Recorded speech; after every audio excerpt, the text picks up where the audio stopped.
ఇప్పుడు అదే అంశానికి సంబంధించి ఇప్పుడు ఒక టాస్క్ ఇచ్చిర్రు ఎవరికి ఇప్పుడు ఇది సపరేట్ వార్త అయ్యో చూసిరా వీళ్ళిద్దరు తెలుసుగా మీకు ఎవరో నేను ముఖ్యమంత్రి అంటే నేను ముఖ్యమంత్రి అని ఇది అందరు ఇది నేను కల్పించి చెప్తున్న వార్త కాదు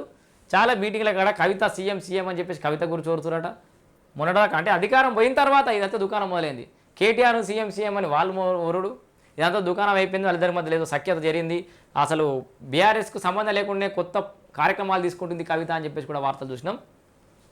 అన్నా చెల్లి బల నిరూపణ సన్నాహక సమావేశాలతో క్యాడర్ను సిద్ధం చేస్తున్న కేటీఆర్ నిజామాబాద్ ఖమ్మం పెద్దపల్లి జిల్లాల పర్యటనలో కవిత ఇద్దరు పోటాపోటీ సభకు జనం తరలింపుపైనే గురి ప్రభుత్వంపై విమర్శలు క్యాడర్లో జోసుకు కసరత్తు సో నిజామాబాద్ ఖమ్మం పెద్దపల్లి మొత్తం కవిత కప్పేపిరట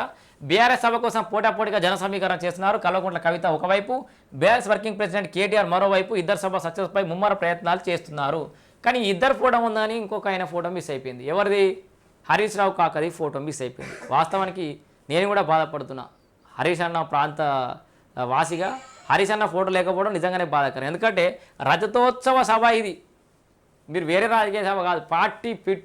పుట్టినప్పటి నుంచి పార్టీ ఎంబడ ఉండి బీఆర్ఎస్ పార్టీ కోసం కష్టపడి బీఆర్ఎస్ కష్టాలలో ఉన్న ప్రతిసారి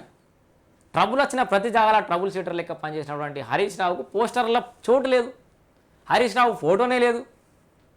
ఇక్కడ బాధ్యతలు అప్పచెప్పనే లేదు సిద్దిపేట నుంచి ఏదో నామకే వస్తే కొంతమందిని పాదయాత్ర చేపిస్తున్నట్టు హరీష్ అన్న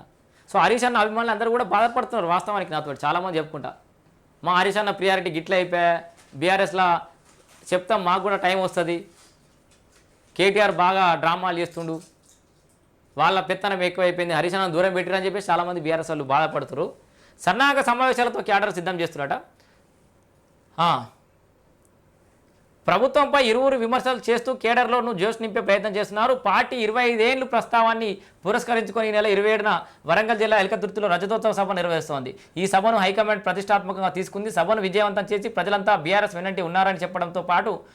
క్యాడర్లోనూ నూతన ఉత్తేజం తీసుకొచ్చేందుకు కసరత్తు చేస్తోంది ఇందులో భాగంగానే కేటీఆర్ కవిత రాష్ట్ర వ్యాప్తంగా పర్యటనలు శ్రీకారం చుట్టారు వాస్తవానికి నిజంగానే ఒక నూతన ఉత్తేజాన్ని తీసుకురావడం అవసరం ఉంది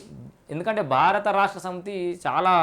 డౌన్ఫాల్ అవుతున్న పరిస్థితి నిరుత్సాహంగా ఉన్నారు కేసీఆర్ లాంటి వ్యక్తి యాక్టివ్గా లేకపోవడం వల్ల పార్టీ కొంత డౌన్ అయిందనే ఖచ్చితంగా చెప్పుకోవచ్చు ఎంత డిఫెండ్ చేసినా అటు హరీష్ రావు కేటీఆర్ ఎంత డిఫెండ్ చేసే ప్రయత్నం చేసినా కూడా కేసీఆర్ లోటు పూడ్చలేనిదే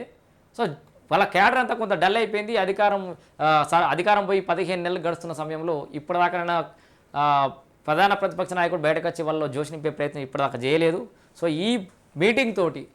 వాళ్ళ ఉనికిని చాటుకోవడం మళ్ళొకసారి ఆ జోష్ను తిరిగి రెట్టించిన ఉత్సాహంతో పనిచేయాలని చెప్పేసి అయితే స్థానిక సంస్థల ఎన్నికలు కూడా దగ్గర ఉన్న నేపథ్యంలో స్థానిక సంస్థల ద్వారా మెల్లమెల్లగా మళ్ళీ గ్రాఫ్ను పెంచుకోవాలని చెప్పేసి అయితే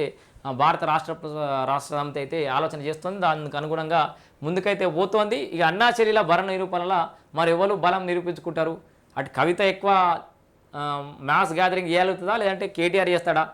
మరి వాళ్ళిద్దరికీ ఎందుకు పోటీ పెట్టిండు అదేదో బాగుపడలే కదా రమ్యకృష్ణ చెప్పినట్టు వాడిని ప్రాణాలతోటి తీసుకొచ్చినోనికి ఈ సింహాసనం అన్నట్టు మరి ఎవరు విజయవంతం చేస్తే వాళ్ళకే ఏదైనా ప్రియారిటీ ఇస్తానికి మరి కేసీఆర్ బాపేమని చెప్పినట్టు తెలియదు పాపం హరీష్ అన్న అయితే పక్కకి పెట్టేసారు